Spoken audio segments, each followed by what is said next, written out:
আসসালামু আলাইকুম। আমার নাম জান্নাতুন নাহার। আমি শহীদ রবিন মিয়ার স্ত্রী। আমার 2 ছেলে আছে। বড় ছেলের বয়স 3 বছর, ছোট ছেলের বয়স 2 বছর। আমাদের 6 বছর হয়েছে আমাদের বিয়ের সংসার। ওই দিন আন্দোলনে সকাল 11টা সাড়ে 11টার দিকে বের হয়ে যায়। তো ওর সাথে এর মধ্যে আমাদের আর কারো কোনো যোগাযোগ হয় নাই। তো 2টার দিকে আমরা শুনতে পারি যে যাত্রাবাড়ি ওইদিকে অনেক গন্ডগোল হচ্ছে। তারপরে আমি 2:05-10-এর দিকে ওরে ফোন দেয়। তো ফোন দিয়ে ওর সাথে আমার কথা হয়। ওরে আমি বলছি যে যাত্রাবাড়ি ওখানে কি ঝামেলা হইতেছে।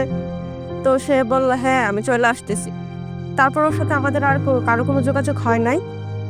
তারপর আমরা 3টা সাড়ে 3টার দিকে ওর সাথে যোগাযোগ করার চেষ্টা করছি, কিন্তু ওর ফোন বন্ধ ছিল। ওর সাথে আমাদের আর কারো কোনো যোগাযোগ হয় নাই। তো ওর বন্ধু বান্ধব ওদের সবার সাথে যোগাযোগ এরকম করার পরে ওদেরকে খবর আমরা একটা খবর পাইছি যে ওর নাকি কেউ একজন দেখছে থানা ওইদিকে গুলি খাওয়া অবস্থায় পড়ে আছে। তারপর ওর বন্ধু বান্ধব যারা আছে ওরা ওর খোঁজা শুরু করে। ওরা আমরা ঢাকা মেডিকেলে ওর লাশ যায় পায় আর কি প্রায় মাগরিবের সময় এরকম দিকে। তারপর বাসায় নিয়ে আসা হয়।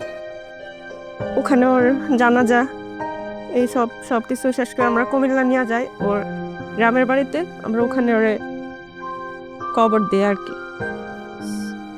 তো আমার সরকার বলেন সবার কাছে আমার এতটুকুই বলার, আমার 2টা বাচ্চা আছে।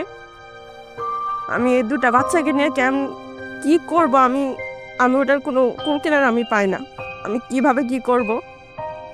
এখন ওরা যেন আমার বাচ্চাগুলার একটু দেখে, আর যার কারণে এই অবস্থা হলো ওদেরকে যেন যতটুকু বিচার করার ওরা যাতে ওদেরকে সেই বিচারটাই করে আর কি।